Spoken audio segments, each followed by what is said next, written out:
ارے بھائی یہ تو بہت مہنگا بتا رہے ہو، اتنے میں نہیں خریدوں گی میں۔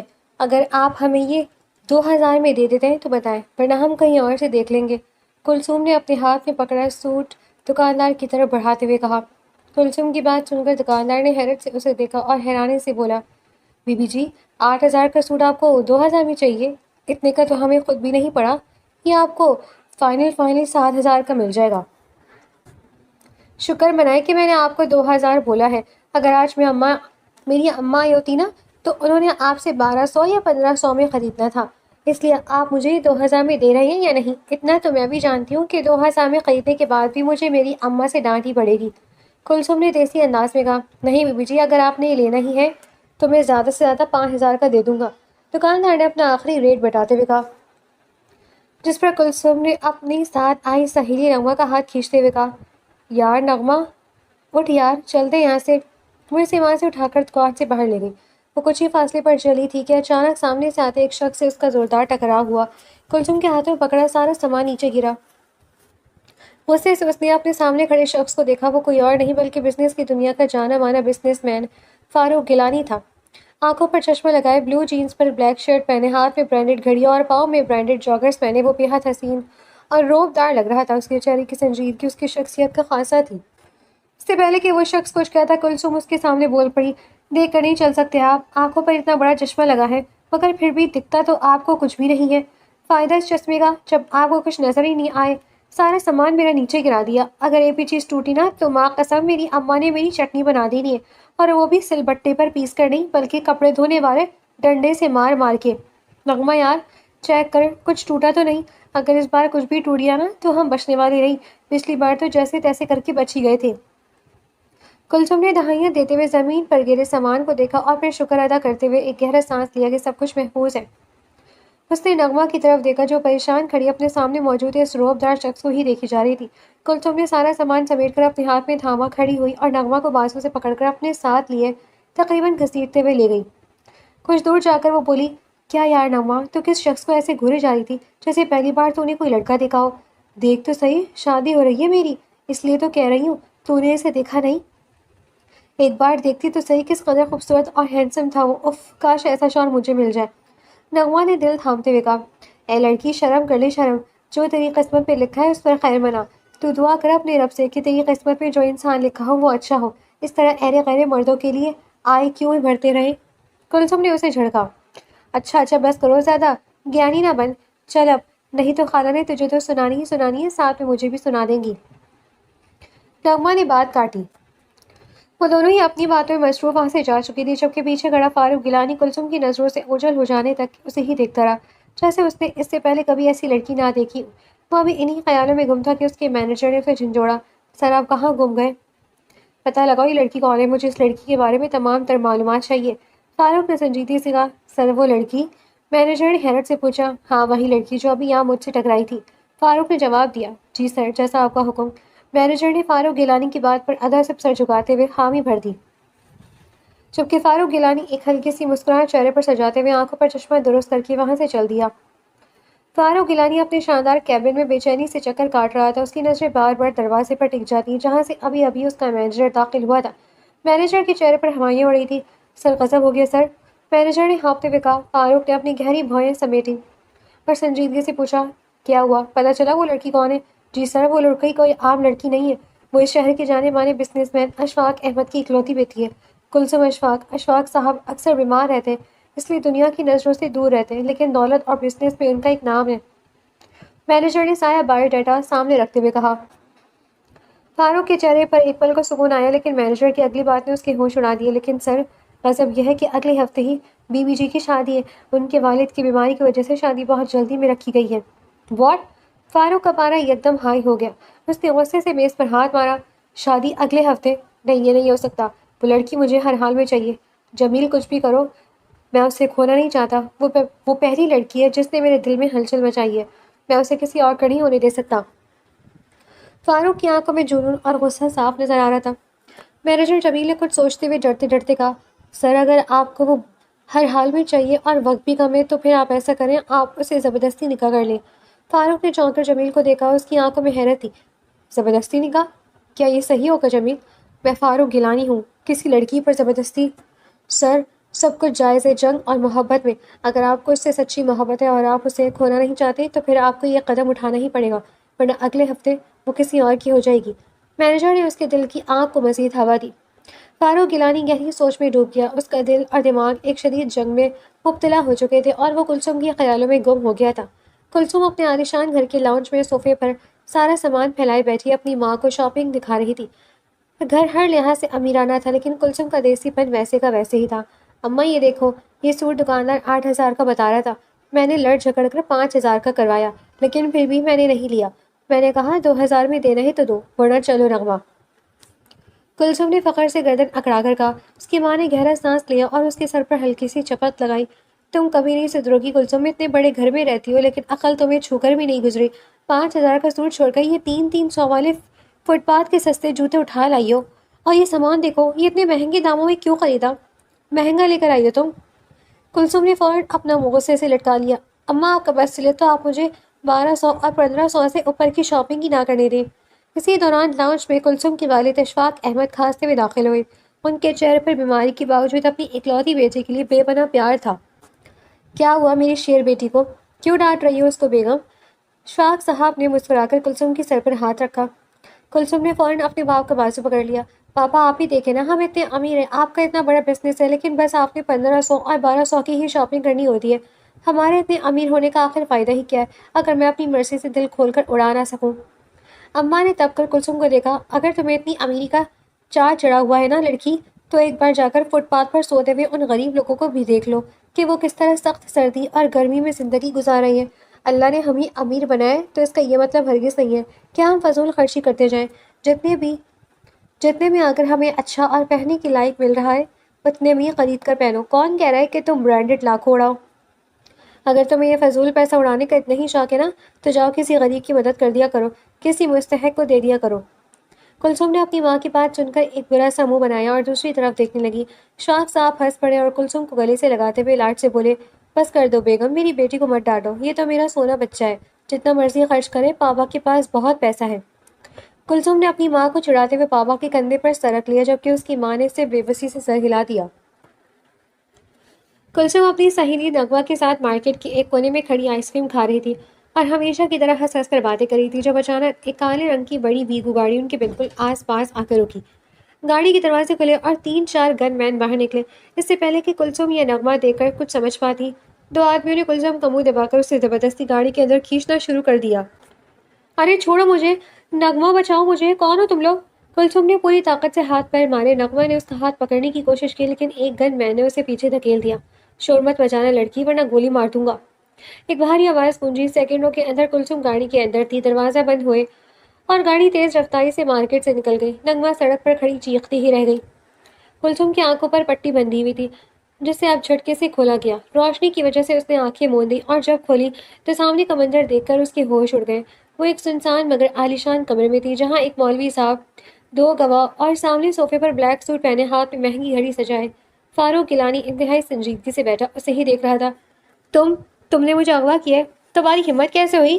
کلثوم غصے سے چیخی اور دروازے کی طرف بھاگی، لیکن باہر کھڑے گارڈز نے اسے روک دیا۔ فاروق اپنی جگہ سے اٹھا دھیمے مگر روبدار قدموں سے چلتا ہوا اس کے قریب آیا۔ اس کے چہرے پر ایک عجیب سا جنون تھا۔ میں نے کہا تھا نا کلثوم، میں تمہیں کھونا نہیں چاہتا۔ مجھے پتا چلا کہ اگلے ہفتے تمہاری شادی ہے، اس لیے میرے پاس صرف یہی ایک راستہ بچا تھا۔ تم پاگل ہو، ہٹو میرے راستے سے، میرے پاپا تمہیں چھوڑیں گے نہیں، وہ بہت بڑے بزنس مین ہیں۔ کلثوم کی آواز میں اب خوف اور غصہ مکس تھا۔ میں جانتا ہوں کہ تم کس کی بیٹی ہو، لیکن اس وقت فاروق گیلانی کے سامنے کوئی نہیں آ سکتا۔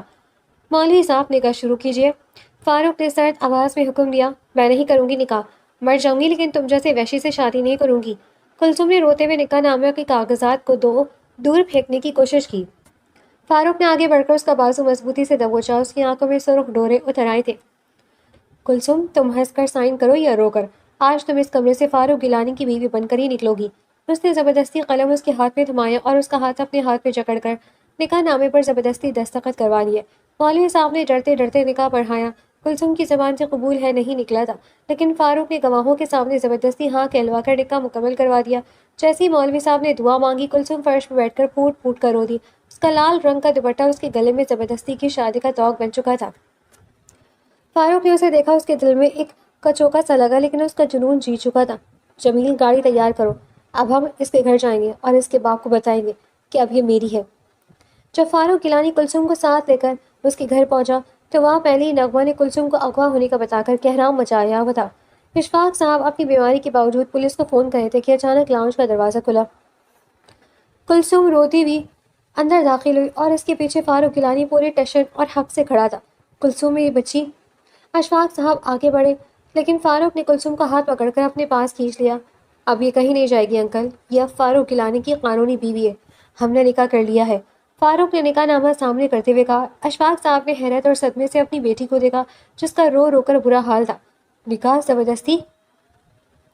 یہ صدمہ اشفاق صاحب کے بیمار دل کے لیے بہت بڑا تھا۔ ان کا سانس اکھڑنے لگا، انہوں نے اپنے سینے پر ہاتھ رکھا اور ان کا چہرہ درد سے نیلا پڑنے لگا۔ اشفاق صاحب، اشفاق صاحب!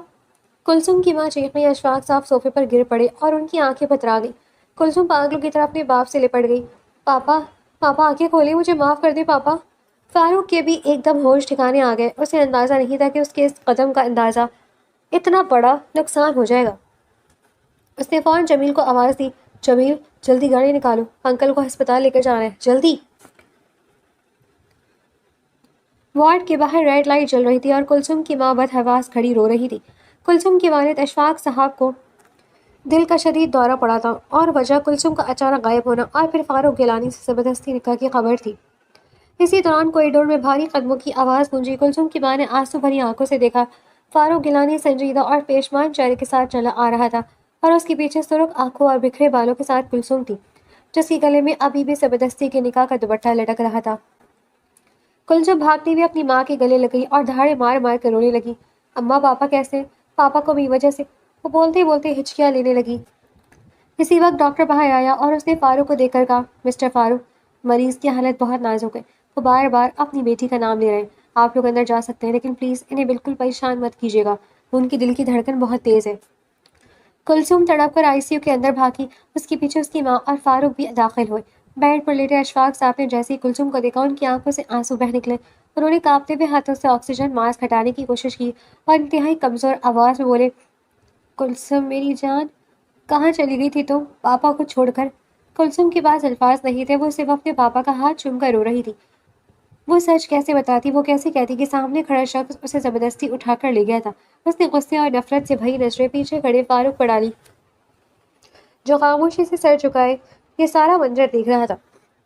ڈاکٹر نے اشفاق صاحب کی بڑھتی ہوئی دھڑکن دیکھ کر جلدی سے کہا، آپ لوگ پلیز اب باہر جائیں، مریض کی طبیعت ٹھیک نہیں ہے، ان کے دل پر دباؤ پڑ رہا ہے۔ کلثوم روتے ہوئے اپنی ماں کا ہاتھ پکڑ کر باہر نکل گئی، لیکن جیسے ہی فاروق باہر نکلنے لگا، اشفاق صاحب نے کمزور گرفت سے اس کا ہاتھ روک لیا۔ فاروق چونک کر وہیں رک گیا۔ ICU میں اب سے فاروق، کلثوم کی ماں اور بیڈ پر زندگی اور موت کی جنگ لڑتے اشفاق صاحب تھے۔ فاروق نے تڑپ کر اشفاق صاحب کے سامنے گھٹنے ٹیک دیا اور ان کا ہاتھ تھام کر بولا، انکل میں مانتا ہوں میں نے بہت بڑی غلطی کی، میں نے گناہ کیا، مگر میں مجبور تھا۔ میں نے اپنے باپ کو اپنی آنکھوں کے سامنے دشمنی کی بھیڑ چڑھتے مرتے دیکھا ہے انکل، میں نے تو اپنی ماں کو بھی آج تک نہیں دیکھا، میں دنیا میں بالکل اکیلا تھا، اور جب کلثوم کو دیکھا تو مجھے لگا میں اسے کھو دوں گا تو مر جاؤں گا۔ میں نے غصے اور پاگل پن میں یہ قدم اٹھایا، مجھے معاف کر دیں، بس آپ جلدی سے ٹھیک ہو جائیں۔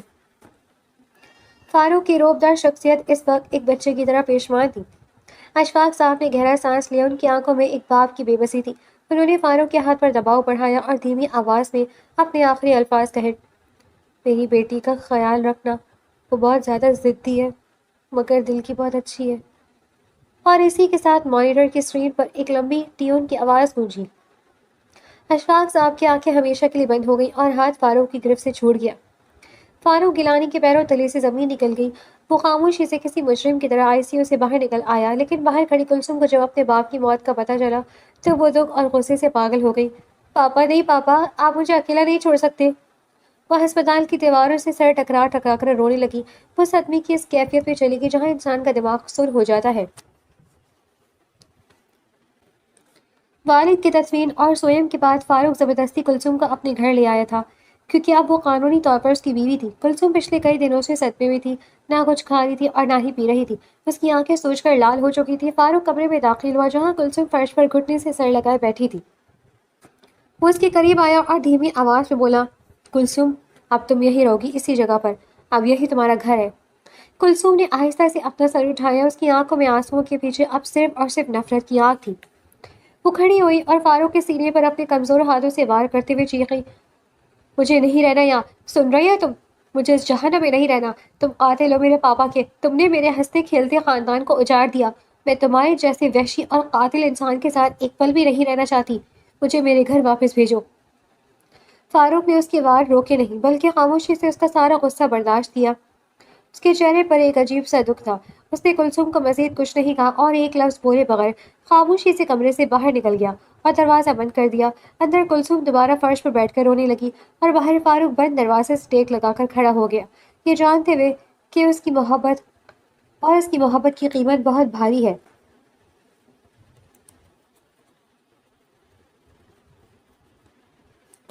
رات کا آخری پہر تھا جب فاروق گیلانی دبے قدموں کلثوم کے کمرے کی طرف آیا۔ پچھلے کئی دنوں سے ان کے درمیان صرف خاموش نفرت کی جنگ چل رہی تھی۔ وہ جب بھی اس کے قریب جانے یا اپنی محبت کا احساس لانے کی کوشش کرتا، کلثوم کا کڑوا اور زہریلا جواب اس کے دل کے ٹکڑے کر دیتا۔ فاروق نے جیسے ہی کمرے کا دروازہ ہلکا سا کھولا، اندر کا منظر دیکھ کر اس کے قدم وہیں جم گئے۔ کلثوم جان نماز پر بیٹھی، سر پر سفید دوپٹہ اوڑھے، ہاتھ اٹھائے رو رو کر دعا مانگ رہی تھی۔ فاروق کو لگا کہ شاید وہ اپنے دکھ کے کم ہونے کی دعا کر رہی ہے، لیکن جیسے ہی کلثوم کے الفاظ اس کے کانوں میں پڑے، فاروق کا دل جیسے دھڑکنا بھول گیا۔ یا اللہ، میں اس انسان کے ساتھ نہیں رہ سکتی، اس وحشی، اس قاتل نے میرے پاپا کو مجھ سے چھین لیا۔ یا اللہ، یا تو مجھے موت دے دے یا پھر اس فاروق گیلانی کو مار دے، مجھے اس سے اتنی نفرت ہے کہ میں اس کا چہرہ بھی دیکھنا نہیں چاہتی۔ یا اللہ، اسے ختم کر دے۔ وہ ہچکیاں لے کر زمین پر گر پڑی اور سجدے میں رونے لگی۔ فاروق کی آنکھوں سے ایک گرم آنسو نکل کر اس کی گال پر بہہ گیا اور وہ اندر سے بری طرح ٹوٹ چکا تھا۔ جس لڑکی کو وہ اپنی زندگی بنانا چاہتا تھا، وہ ہر پل اس کی موت کی دعائیں مانگ رہی تھی۔ وہ اپنے دل پر ہاتھ رکھ کر خاموشی سے پیچھے ہٹا اور تیز قدموں سے اپنے اسٹڈی روم کی طرف چل دیا۔ اسٹڈی روم کے نیم تارے گوشے میں فاروق گیلانی فرش پر بیٹھا تھا، اس کے چہرے پر شکستگی کے گہرے نشانات تھے۔ جمیل، جو فاروق کا مینیجر اور درینہ دوست تھا، اس کے سامنے جھک کر بیٹھ گیا۔ فاروق، تم ٹوٹ رہے ہو، کلثوم کی نفرت تمہیں اندر سے ختم کر رہی ہے۔ جمیل کی آواز میں ایک عجیب سی ٹھہراؤ والی سنجیدگی تھی۔ فاروق نے سر اٹھایا، اس کی آنکھیں سرخ تھیں۔ تمہیں سمجھ نہیں آ رہا جمیل، میں نے اسے حاصل تو کر لیا، مگر اس کے دل میں اب بھی صرف میرے لیے نفرت ہے۔ میں جب بھی اس کے قریب جانے کی کوشش کرتا ہوں، وہ ایسے دیکھتی ہے جیسے میں کوئی قاتل ہوں۔ میں اس کی موجودگی میں اپنی موجودگی کا احساس بھی نہیں جگا پا رہا۔ جمیل نے ایک لمبا سانس لیا، اس کی آنکھیں کچھ لمحوں کے لیے ماضی میں کھو گئیں۔ کلثوم کو جیتنے کے لیے فاروق، تمہیں صرف اس کا شوہر بن کر نہیں رہنا، تمہیں اسے اپنی موجودگی کا احساس دلانا ہوگا، مگر اس طرح نہیں جیسے تم اب تک کر رہی ہو۔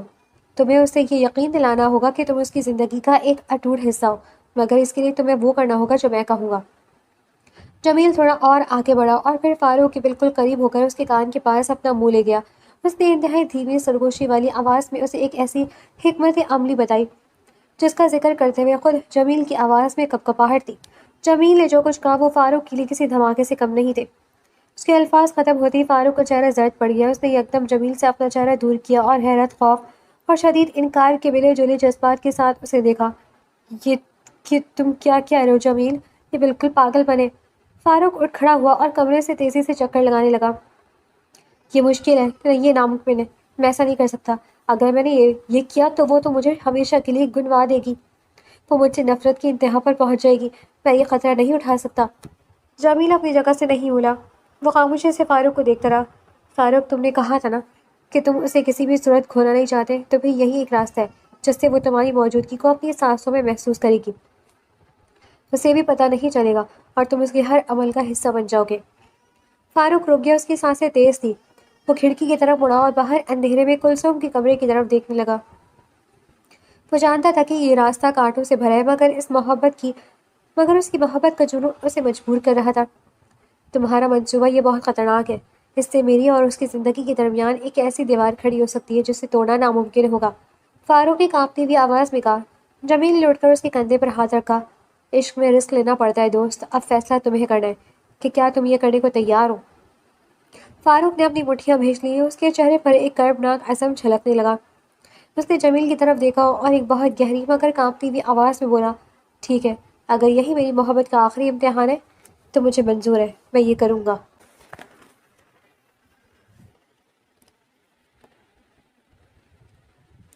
اگلے دن فاروق اپنے آفس میں کام میں مصروف تھا۔ جمیل فائلیں لے کر اندر داخل ہوا۔ اس کی نظریں دروازے پر کھڑی کلثوم پر پڑی، جسے شاید کسی کام کے لیے یا زبردستی یہاں لایا گیا تھا۔ وہ بہت پریشان اور غصے میں لگ رہی تھی۔ فاروق کسی میٹنگ میں چلا گیا تو جمیل آہستہ سے کلثوم کے قریب گیا۔ کیا ہوا بیوی جی، اتنی پریشان کیوں ہے؟ کلثوم نے غصے اور بے بسی سے کہا، مجھے گھر جانا ہے جمیل، مگر یہ انسان مجھے کہیں نہیں جانے دے رہا۔ اس نے میری زندگی جہنم بنا دی ہے۔ جمیل کے چہرے پر ایک ٹھنڈی مسکراہٹ آئی۔ وہ اس کے بالکل قریب ہوا، آواز میں زہر گھلتے ہوئے بولا، بیوی جی اگر آپ چاہتی ہیں کہ یہ آپ کا پیچھا چھوڑے تو آپ کو اسے راستے سے ہٹانا ہوگا۔ یہ آپ کو کبھی نہیں چھوڑے گا۔ اس نے آپ کا بچپن ماں کے بغیر گزرتے دیکھا، آپ کی جوانی میں آپ کے باپ کو تڑپ تڑپ کر مرتے دیکھا۔ یہ پاگل ہے آپ کے لیے۔ اسے جب تک آپ جان سے نہیں مانیں گی یہ آپ کو جینے نہیں دے گا۔ اسے راستے سے ہٹائیں اور آزاد ہو جائے۔ کلثوم جمیل کی بات سن کر سکتے میں آ گئی۔ وہ اس کا مطلب سمجھ گئی تھی اور اس کے دل میں نفرت کی آگ مزید بھڑک اٹھی۔ رات کو جب فاروق گھر آیا تو اس کا رویہ کافی پرسکون تھا۔ کلثوم، کل ہم مری جا رہے ہیں، مجھے وہاں کچھ کام ہے، تم بھی ساتھ چلو، تھوڑی آؤٹنگ ہو جائے گی۔ کلثوم نے منع کرنا چاہا مگر جمیل کے الفاظ اس کے کانوں میں گونجنے لگے۔ اس نے سوچا شاید مری کے تنہا راستوں میں اسے کوئی موقع مل جائے۔ وہ خاموشی سے مان گئی۔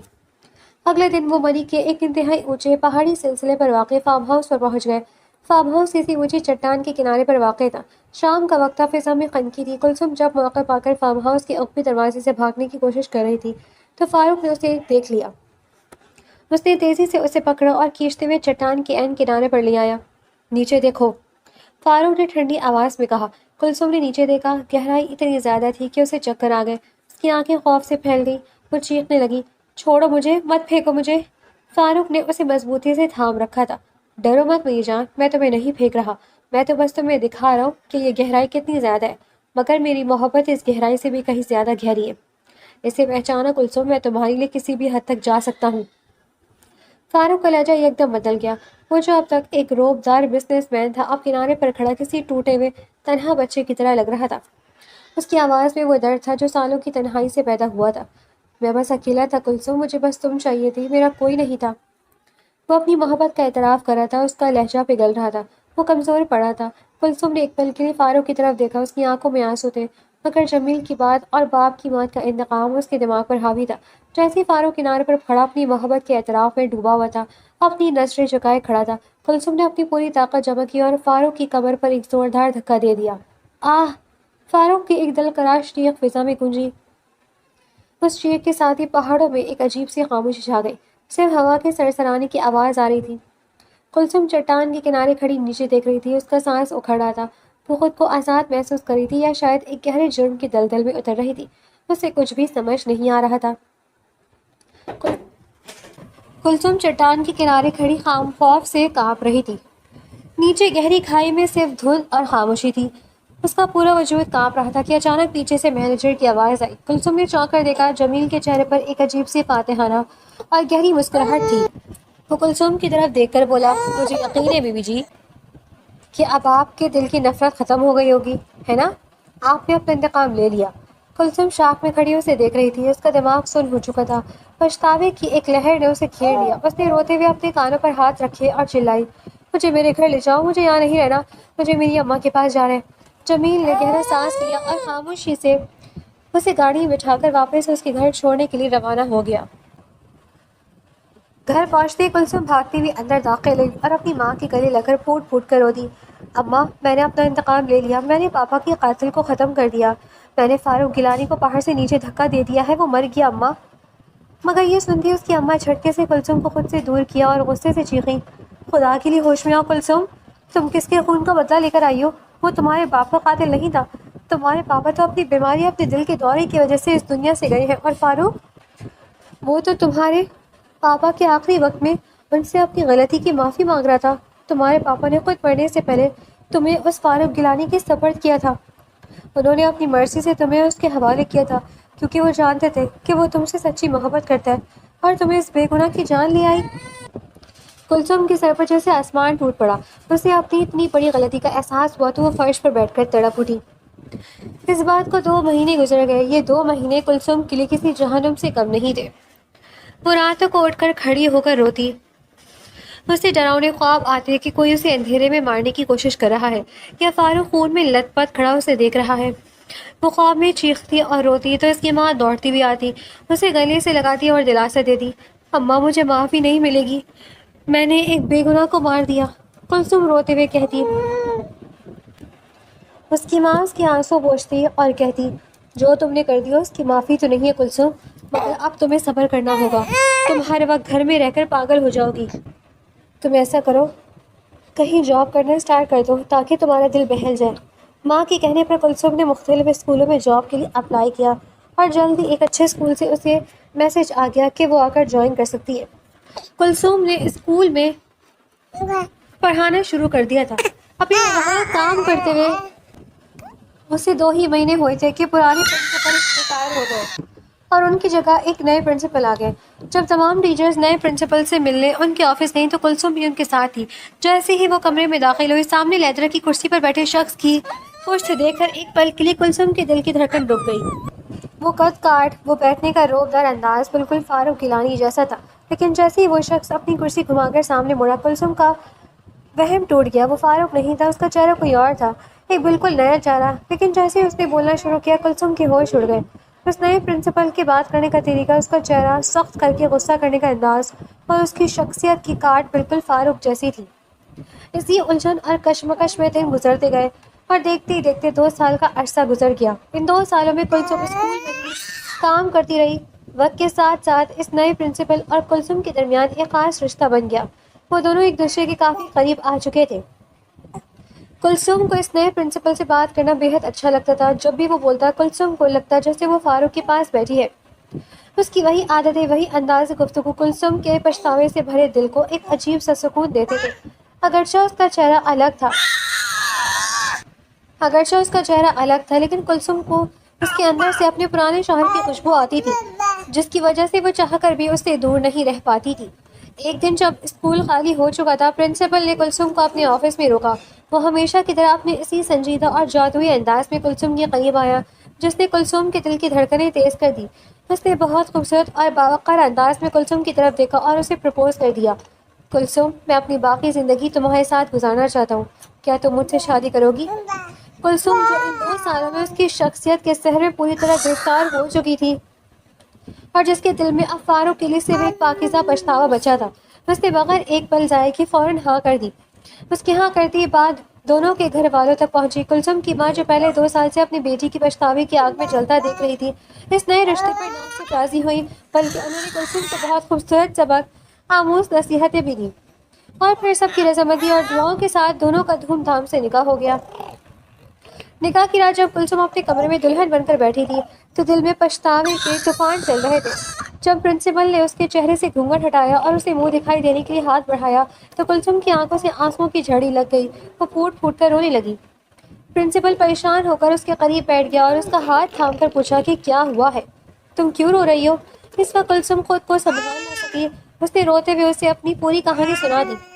اس نے سب کچھ بتا دیا کہ کیسے اس نے غصے میں آ کر اپنے باپ کے قاتل کو مارنے کی کوشش کی تھی اور کیسے اس نے ایک بے گناہ انسان کو پہاڑ سے دھکا دے دیا تھا۔ وہ کہنے لگی کہ اس نے بہت بڑا گناہ کیا ہے اور اسے یہ نکاح نہیں کرنا چاہیے تھا، بلکہ اسے تو ساری زندگی اسی پچھتاوے اور اس انسان کی یاد میں گزار دینی چاہیے تھی۔ پرنسپل نے بڑے سکون سے اس کی بات سنی، وہ اسے تسلی دیتا رہا اور اس کا حوصلہ بڑھایا۔ پھر اس نے نرمی سے کہا کہ میں تمہیں پورا وقت دیتا ہوں، جب تک تم اس رشتے کو دل سے قبول نہیں کر لیتی میں تمہارے اوپر کوئی دباؤ نہیں ڈالوں گا۔ کلثوم نے کوشش کی کہ وہ اس نئے رشتے میں ڈھل جائے، لیکن پھر ہر بار اس کی آنکھوں کے سامنے فاروق کا وہی ہنستا مسکراتا چہرہ آ جاتا۔ کچھ عرصے بعد ایک دن کلثوم اپنے کمرے میں بیٹھی تھی اور پرنسپل بھی وہیں موجود تھے۔ اچانک پرنسپل کے فون پر ایک کال آئی، وہ بات کرنے کے لیے کمرے سے باہر نکل گئے۔ کلثوم کو کوئی بات کہنی تھی، اس لیے وہ بھی ان کے پیچھے باہر نکل آئی۔ جیسے ہی وہ دیوار کی اوٹ میں کھڑی ہوئی، اس نے پرنسپل کی آواز سنی۔ وہ فون پر جمیل سے کہہ رہا تھا کہ تم نے جو کہا تھا میں نے بالکل ویسے ہی کیا، دیکھو اب وہ سب کی رضامندی سے میری بیوی ہے، مگر مجھے ہر وقت یہ خوف کھائے جا رہا ہے کہ اگر اسے پتہ چل گیا کہ میں ہی فاروق ہوں تو کہیں وہ مجھے چھوڑ کر ہی نہ چلے جائے۔ پرنسپل نے فون پر جمیل سے کہا کہ تمہارا پلان کامیاب تو ہو گیا، بس اب دعا کرو کہ یہ حقیقت کبھی نہ کھلے۔ کلثوم یہ سب سن کر پتھر کی ہو گئی، اس کے دل میں خوشی کی لہر دوڑ گئی کہ فاروق زندہ ہے اور وہ اس کے سامنے کھڑا ہے۔ وہ خاموشی سے پلٹنا چاہتی تھی کہ اچانک اس کا پاؤں فرش پر زور سے پڑا۔ پرنسپل نے فوراً پیچھے مڑ کر دیکھا، اس کے چہرے کا رنگ اڑ گیا۔ اسے لگا کہ کلثوم نے سب سن لیا ہے، لیکن کلثوم نے خود کو سنبھالا اور کہا کہ مجھے کچھ ضروری سامان چاہیے، ہمیں خریداری کے لیے جانا ہے۔